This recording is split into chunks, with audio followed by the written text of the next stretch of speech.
Hi, I'm Sophie, and welcome to my world. Today we're going to finish up our messenger bag. This is step 4 of finishing up our incredibly cute messenger bag.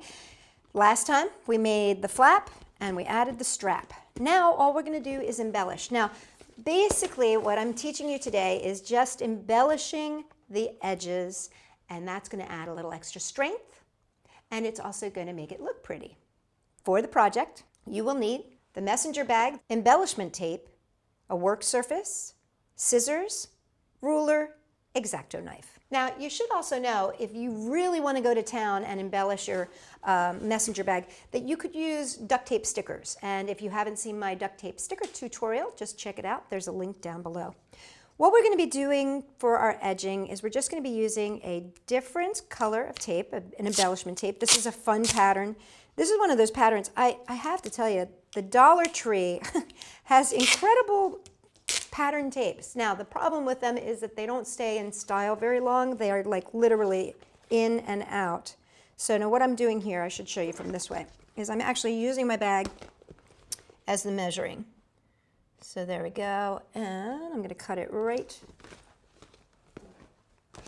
there. And I'm going to make a bunch of these little strips here. The one thing I will say about the Dollar Tree tape, though, is that their tape is a little stickier. So it has a tendency to stick to these a little bit more. See how it sticks? I'm going to cut these strips into 1/2-inch strips. And what I really like about these mats is that they have these little lines, these little dots that you can line it up so you can measure without using a ruler. But if you don't have a ruler, of course, if you don't have one of these, use a ruler is what I was going to say. Okay, so I'm going to pull this little piece up here. And what I'm going to do is just come to my corner, right at the corner, and I'm doing half on, half off so that I can take my pretty and wrap it over the edge. Now it's going to give it another little layer of tape on that seam, and that's important just to give it some strength, but it's also going to make it look pretty. So let's repeat on the other side. Again, just take it right to the edge there. Take it on down the side, you're half on, half off here. Just fold that over nice and neat. If you get a little teeny bit of extra, sometimes that happens, you can just snip that off with your scissors. That's why it's always good to have a pair of scissors. There we go. Flip it over.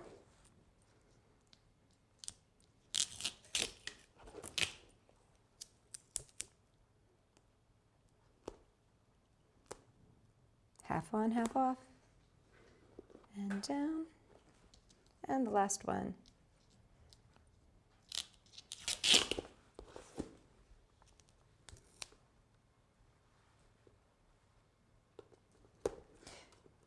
Now this is the time too that you might want to come back and add a second piece of purple here, or you might want to just put a whole strip of embellishment right across the front here. Let me get that out of the way. What's kind of fun with this is if you're going to do a nice big strip like this, all you have to do is lay it on top of your fabric. Oh, don't pull it up. Lay it on top of your fabric. I'm going to lay it right along the edge there. Why did I pick it up? Because it was a little crooked, and I should have just left it, to tell you the truth. But there we go. And then you just flip this over. This is super sticky today for some reason. Okay, flip it over and seal it on the back. And if you haven't given yourself quite enough, it's okay, because you can always come back and put another little piece over top.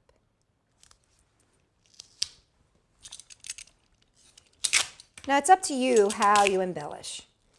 You know, I have a tendency to be pretty simple in my designs, but if I had my sister Frida here, I'm sure that she would make the most amazing stripes and patterns. And whenever I've done workshops with kids, they do the most amazing stuff.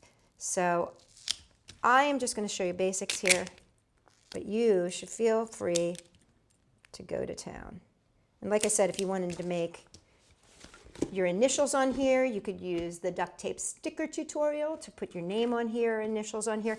You might want to put a stripe on your strap. If you are going to put a stripe on your strap, I would suggest doing it before you attach it to the bag, just because it's going to be easier. You might want to go to town and put jewels, rhinestones, buttons, whatever you want on this. But the main thing about your bag is that it is set and ready. And the only other thing I wanted to show you is that I like to take my corners and just trim them just a little bit, just around them just a little bit so they're not quite so sharp. But there you have it, a messenger bag, and this is perfect. This is a perfect size for my iPad, which has become like my third limb. I have to have my iPad with me all the time now. So perfect for my iPad, perfect for all the other little things that I need to carry around. Now remember, you can make all the different sizes. There's a tiny little one for your iPhone. There's a medium-sized one.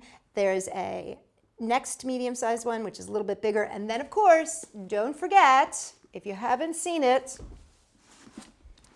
the giant Mongo bag.